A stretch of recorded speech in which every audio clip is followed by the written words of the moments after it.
আলাইকুম এভরিওয়ান। আজকে আমি রান্না করব কাতলা মাছের দু পেঁয়াজু। তো মাছগুলো সুন্দর করে ধুয়ে নিচ্ছি। তো মাছগুলো ধোয়া শেষ। এখন সুন্দর করে মশলা মাখিয়ে নিব। তো এখানে দিয়ে দিব সজের গুঁড়া, হলুদ গুঁড়ো, মরিচ গুঁড়ো আর দিয়ে দিব লবণ। এটাকে সুন্দর করে মাখিয়ে নিব। মাছগুলো মাখানো শেষ। আর এদিকে আমি চাল অলরেডি দিয়ে দিয়েছিলাম, গরম হয়ে গেছে। তো আমি মাছগুলো সুন্দর করে আগে ভেজে নিব।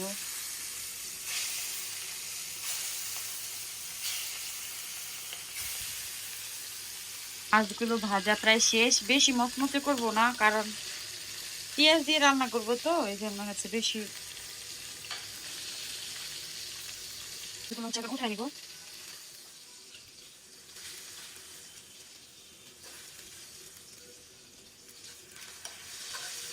মাছগুলো উঠিয়ে ফেলে এখন আমি এখানে দিয়ে দিব পেঁয়াজ,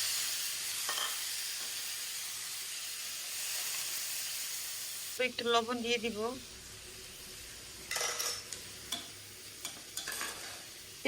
দিয়ে দিব 1 চামচ পরিমাণে পেঁয়াজ বাটা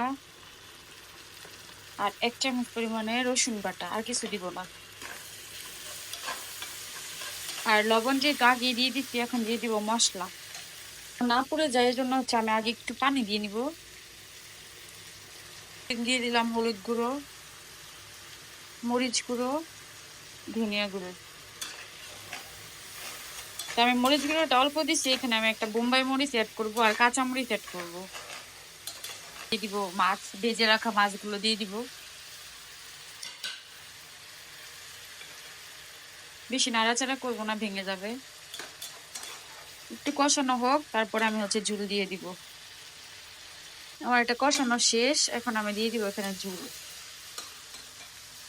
দিয়ে দিলাম গরম পানি।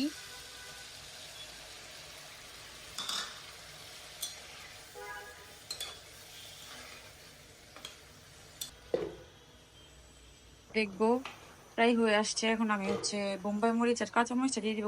বোম্বাই মরিচটা দিব শুধু, বোম্বাই মরিচটা দিব শুধু স্মেল হওয়ার জন্য। তো দিয়ে দিচ্ছি।